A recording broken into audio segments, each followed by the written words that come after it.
This is Gospel Music Today. We're at the National Quartet Convention, and we are talking to members of the Calvarymen Quartet. Sitting next to me is an old friend, Randy Lewis. And Randy, we want to welcome you to Gospel Music Today. Thanks, Ken. It's great for the Calvarymen as a group to be here and be able to take a little time and visit with you and all the friends on television. And I'm going to ask you to introduce the other members. Okay, I'll do that. Standing directly behind me is Daryl Young. Daryl is the only one. The group is based in Flint, Michigan. Daryl's the only one that lives in Flint. Sings the bass part, takes care of all our booking and the stuff that we don't want to do. Behind me is Barry Moss. Barry is of the present day group members. He is the longest as far as seniority goes. He's starting his 15th year, lives in Mechanicsburg, Ohio, and he sings the lead part. Next to Barry is Mark Jacoby. Mark lives in Akron, Michigan. He's in his 8th year with the Calvarymen. Mark and I joined at the same time in February of 2000.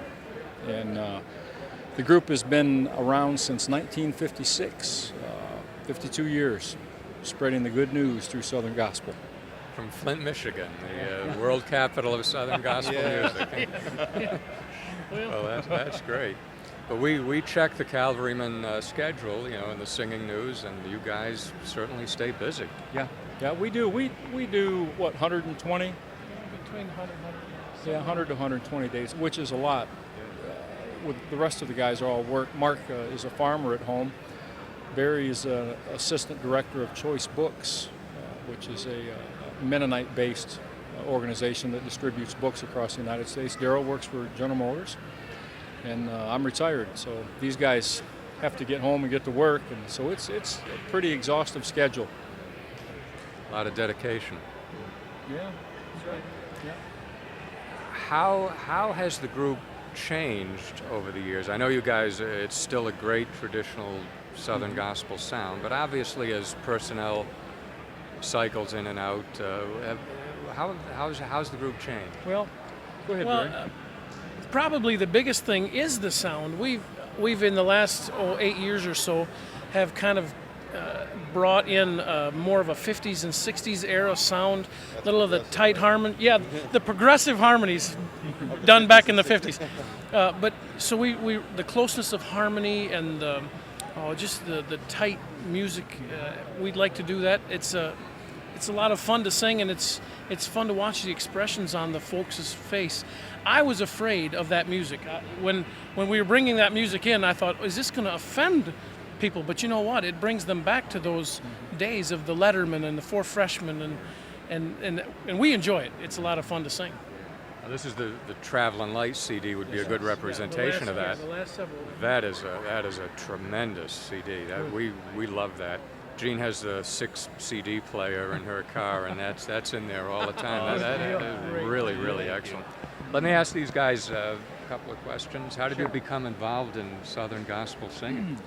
Probably about 10 years previous to me coming with the Calvarymen, I sang with my father and 2 other gentlemen in a quartet. Of course, we live in the thumb of Michigan, so I don't know if you'd call that Northern Gospel or what you'd call it, but we sang gospel music up there, and then I met these gentlemen by way of a thumb gospel convention that's held up in our neck of the woods for the last 10 years now. And I was up there singing with our group, which was called Praise Quartet at the time, and I was singing lead with them. And these gentlemen heard me there, and I guess they decided if they ever needed a baritone that they would contact me. So that's how I got involved with these guys, and it's just been an incredible experience. Who are the groups or the artists that you look at as examples? Well, I grew up listening to the Cathedral Quartet. Of course, I think everybody here did. And honestly, the Calvarymen. I grew up listening to the Calvarymen. I grew up in Michigan as well. I moved away and sang full time for a couple other groups before I came with the Calvarymen. But I went to the concerts they held at IMA and the Whiting Auditorium, and then others. Obviously, Couriers. That always sparked my. Anybody that had tight harmony, even in the secular industry, that tight harmony stuff was what attracted me too. How did you become involved in gospel singing? It started probably as a child in 1863. Oh hush! Oh hush! As a child growing up in a church that had Singspirations every Sunday night, And at that time, there was a couple of groups in Flint that I was being familiarized with, that had those 4 parts.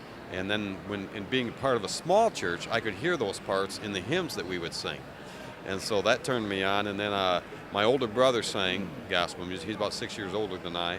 And of course, whatever Big Brother does, that's cool. That's good stuff. And so watching him do it, and then he took off and was actually called to Vietnam. And I got his room, and along with his room come all of his albums in the stereo. So at about 13 years old or so, I was going strong with all of that stuff. And that's probably where it was, the progression of where it was born. And then just kept on going from there and listening to, as the guy said, the Imperials and others were part of the music that I was listening to at that time, and kept listening to and still do today. That's right. That's right. It's still current. It's still great today. What's the process for you guys, because you're so involved in the precision of what you're singing? Do you hear it? When you're learning new material, do you read it? Do you hear it? How does that develop? We are blessed in that our producer, Bob Caldwell, who is very familiar to most people here in the Southern gospel industry,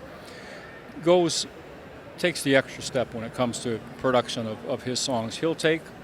We'll bring him the songs that we finally decide on, and then he'll take each song, put his magic touch to it, and then what he does is take everybody's part, and when he hands me a CD with all the music on it, it will have the song as it's done with the 4 of us, and then he'll have a cut with my part highlighted.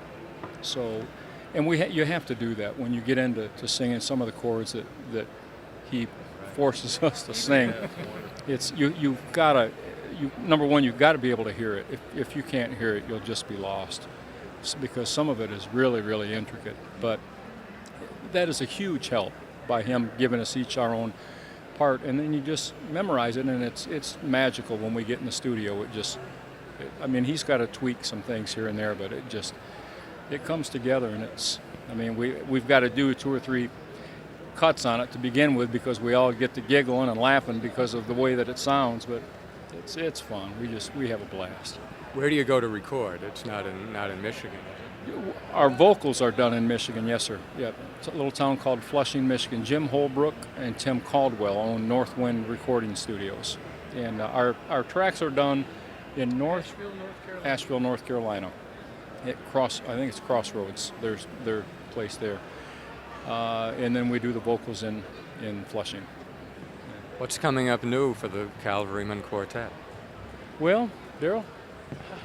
Well, we barely know. Yeah, we have actually 2 recordings that we're working on right now. We're taking some of the songs of the past that we have done and putting together a recording that are some favorites that people seem to want to hear. And then we're also got a new one started with all the new music that we're doing with Bob Caldwell. So we've got about 12 songs chosen, and we've got in the baby steps of getting that one off the ground too. I just want to, if I can take a break from asking questions. I don't always do this, but I have to tell you a story about Randy. Please do. Well, this is a good one. When he was up to our place with the Tony Brothers, they ended the concert with a song that, when they said what the song was going to be, I had my doubts, because a lot of the groups that we had up there would end with the cloud of dust, ending, and they ended with Randy singing "Blessed Assurance," and I will never forget that moment. And the people that were there, it was stunning. It was just the right song, and of course you know what this guy can do with a song. And I just wanted to tell you that while you were all here. I've told Randy that before, but it's actually going to be part of our next project. So that one that Daryl was referring to with the new songs will have Blessed Assurance on it, and we're excited about doing that. Well, it's been a great pleasure to talk to all the Calvarymen Quartet. Thank you for being on Gospel Music Today. Thanks for having us. Now back to more Gospel Music Today.